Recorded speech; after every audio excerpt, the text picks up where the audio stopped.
Well, I want to thank you for bringing this one, because I think today also I have to do something I have refrained from doing for a number of years.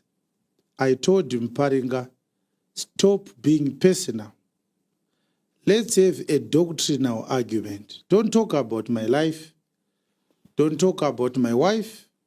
Don't talk about my previous jobs where I worked for the central bank. First of all, it's a lie that I was retrenched.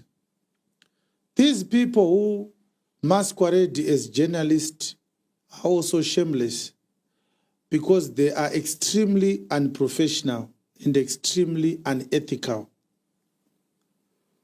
I think the reason why they continue to do this is because they know I'm not in Zimbabwe. I can't sue them for defamation because I am in exile based on political persecutions. But they are not journalists. I call these DJ Sparks pimps, people who abuse people in their productions, trying to create fights between people every time to get people to watch their content and then earn a living from rogue content. Ethical journalism is when, after interviewing Muparinga about me, they then come to me and say, what do you say about what Muparinga said? Or to say to Muparinga, stop talking about Apostle Chiwenga. Let us invite both of you. I can meet with Muparinga virtually, where Muparinga is in that studio and I'm on virtually on Zoom, and I'll address him. They've never asked us to respond to what Makandiwa says or Magaya says or this person says or Muparinga says about me. They continue to invite Muparinga talking about me all the time.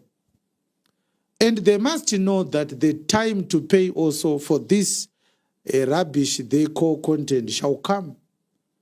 We shall ask them to account for everything they said that was false against us in our absence. I was not retrenched by the RBZ.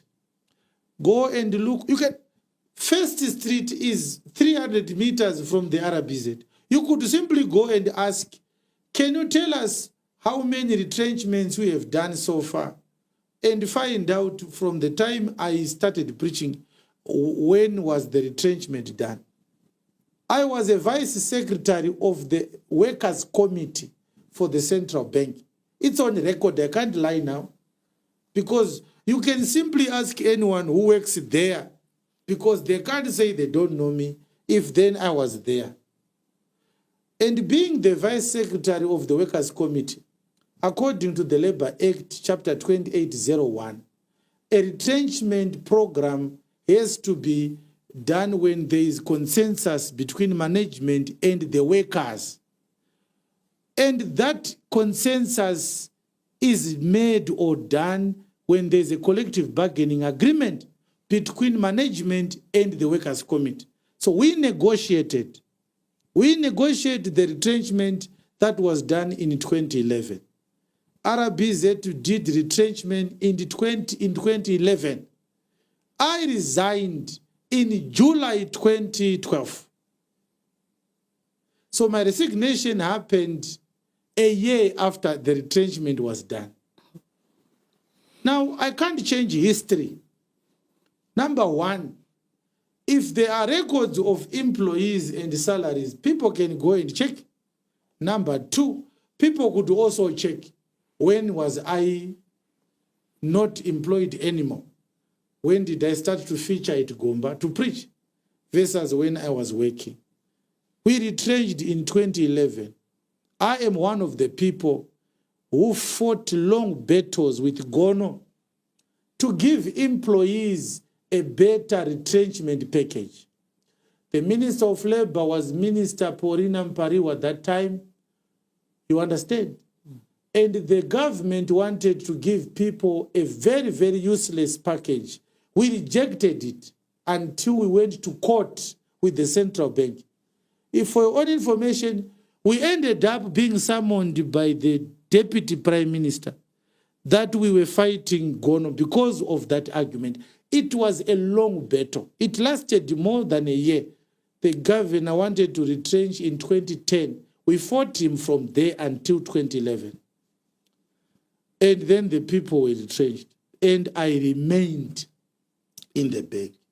I resigned. It's a lie. Muparinga is lying that I was retrenched.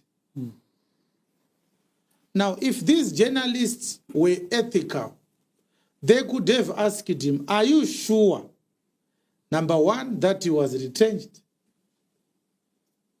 Because they don't like me. You know why they invite Muparinga? These people hate me. They want to bring everyone who hates me to, and they are being sponsored by Makandiwa, including Zigo. They are being sponsored by Makandiwa to fight me so that there's a lot of content trafficking on the internet against me because they have lost a lot through our messages. Makandiwa has lost members and a lot of money. People no longer go to the Life Haven because of me. Makandiwa is no longer selling wristbands because of me. So we literally got Makandiwa broke. We cut his budget to size because of our message. This is why he's paying these rogue people masquerading as journalists like Zigo and this guy called DJ Ola and this other guy called Sparks to convene interviews with people who hate me in my absence and never look for my own reaction to what they are saying. This is not journalism. And this is why Ola was arrested a few days ago because of unethical journalism. And more of them shall face the music when the time comes. You don't allow someone to bring defamatory statements on public, on air, without stopping him or without looking for evidence to corroborate what he is saying. It's a lie. I was never retrenched by the central bank. I've never been retrenched my entire life. I said it a few days ago. Yes. It's not a lie. Now, I want Muparinga to leave me alone. Stop talking about my problems with the state. Stop claiming that you know what I was doing. He doesn't know what I was doing. Yes. He comes up with a lot of suppositions. Now, let me tell you two things that cause Muparinga to hate me. Muparinga hates me to the core because I stole his prominence from street preaching. But I didn't replace Muparinga. Because if people believed that he was a man of God, then I never asked anyone, stop listening to Muparinga, listen to me. People stopped following Muparinga because they were attracted to my message. I don't insult people. I rebuke people. I expose people. Muparinga is a school dropout, a dunderhead. He does not know the difference between exposure and insults. Calling you a false preacher is not an insult. It's simply a description which, if you are against, you can defend yourself by whatever you want to do. Calling him a dunderhead is also not an insult. It's true. He says it himself. I did not go to school. I failed the school all level. What does that mean? It means I'm a dunderhead. So if Muparinga tells us he's a dunderhead, we call him a dunderhead. How does that become an insult? He's a dunderhead. He doesn't remember what he said. But you must understand also that Muparinga is a troubled soul, a seriously troubled soul.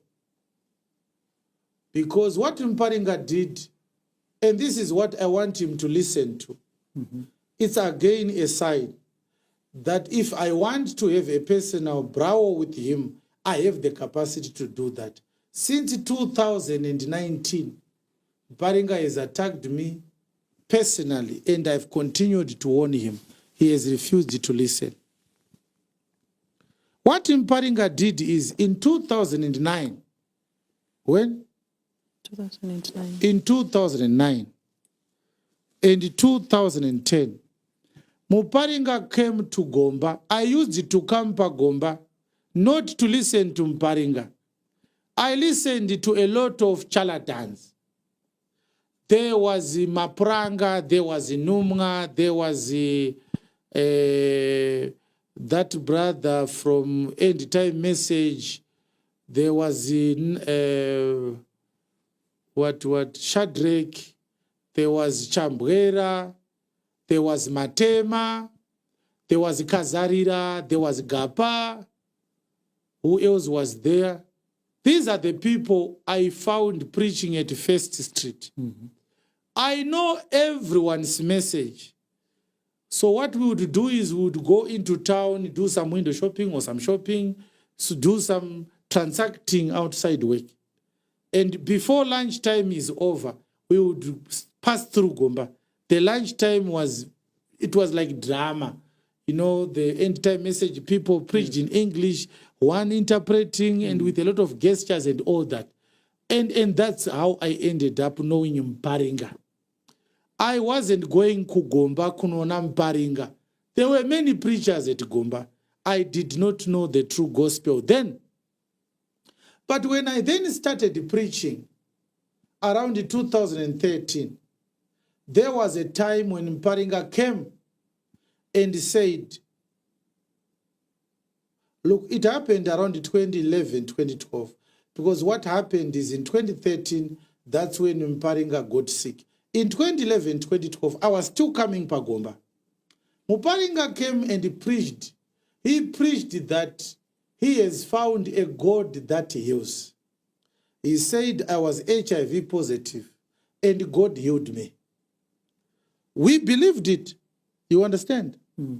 I didn't know him personally. Contrary to what he is saying, when I was still working, I only knew him as a street preacher. We never had a personal relationship. I came to Gomba, listened to whoever was preaching. If I wanted to give my offerings in ignorance, I gave them, including himself. There was nothing personal. Muparinga never came to my house. I never went to Muparinga's house. So there's no personal relationship between me and him. It's a lie. In 2011, 2012, Muparinga preached. Every time he preached, he said, I was HIV positive. God healed me. Now I'm free because I was healed by God through the man of God, Ubert Angel. He preached that. It was not a personal conversation. He preached about him being healed by God, so I can pray for you and God will heal you. So he said, well, glory to God. You understand? Come 2013, we started preaching. He wasn't happy about it because we had to ask for time. And they were sharing time in that time, the three of them, Chambwera, Matema, and Muparinga. I asked for time. They refused to create time during the day, so they ended up giving me evening time, which started around 4. I had to buy lights and generator to preach because it was going to get dark and I needed to record. But because people would come from work after 5, what happened is I started having more people than them. Then they said, let's rotate. Let's rotate. This week you preach 4 to 5. And then next week, we get that chance. We did that for a couple of times. And each time I switched, people changed their time. They also came the time I was preaching. So it was clear that more people were coming to me than when they are coming to him. And he said he's leaving Gomba. He started preaching at Julius Nyerere there. There was a place he founded for himself. It didn't work. He had to come back to Gomba because people... He thought he was going to have more people following him. not anybody, not more people followed him. So he came back and he started to say, give me time. I refused. He tried to bully me. I refused to be bullied. And it was embarrassing. A lot of things happened. But I'm saying this for you to know that in 2014, Muparinga got sick because of his preaching that he was healed of HIV. He stopped taking his medicine. It was me and other people who sat down. I think if you still remember, there was a time when Muparinga was not preaching for about 4 or 5 months, and he was walking with a cape on his head. He had developed bundu pamanza, and it wasn't looking good. I am one of the people who asked Dikazarira to persuade Muparinga to take his medicine. He almost died by defaulting on his medication, having been deceived by Ubert Angel that he was now healed. Muparinga could have died if isusu vaparidze pagomba dai tisina kuita dare rekuti imi vanakazarira imi muri closer kuna Muparinga kudarika isusu. Mukomana ari kurwara, honai kusviba kwaaita, honai mapundu aaita. Mapundu ana Muparinga akadefaulta mishonga muna 2013 and 2014. Abhilivhiswa kuti ava HIV negative. We sat down and came up with a committee to go and talk to him. If this man called Kazarira is still alive, he lived in Epworth, we used to preach together. He can confirm this conversation. It happened. And this is why he ended up resuming on his medication. We said to him, well, did you go for testing to prove that what the prophet said is true? He couldn't answer that. Go and get tested. If you are still sick, tora mishonga azvinyadzise. So these are some of the things that we have done for Muparinga to save his life. He was so naive that he was made to believe that he is sick. He is no longer sick. To the extent that he stopped taking his medication, we helped him kuti ngatidzokere tinonwa mishonga. Azvikutadzise kuparidza zvekunwa mishonga. So Muparinga resumed his medicines and Muparinga got better. Ndopa akazobvisa KPI. Akatanga kuparidza. Bose bundu ranga inyarura risingaiti rarakakura kudai. Saka aifamba akavhara mhanza nebundu ranga riri papo. Zvandiri kutaura izvo ndo zvakaurayisa mwana waMuparinga mukomana. He stopped taking his medication and infected his child. And when Muparinga's son died, Muparinga came to us. I was at Gomba. He said, these guys are terrible. I said, which guys? But you know what? I was trying to comfort him. I sat down with him. He can't deny that. I said to him, look, I was looking for you. I couldn't get it through. I wanted to come to your house to say my condolences over the loss of your son. He said, well, when we buried my son, I was heartbroken. I actually decided not to preach at all. What happened to you? Muparinga said, when my son was extremely sick to the point of death, Ubert Angel gave me oil and said, even if the child dies, this oil will resurrect him. So Muparinga was given oil by Ubert Angel to resurrect his dead son. According to Muparinga, he applied this oil several times when the child had already died. The child did not wake up. The child did not resurrect. Zvandataura izvi ndo zvakaburitsa Muparinga kuchechi kwa Ubert Angel.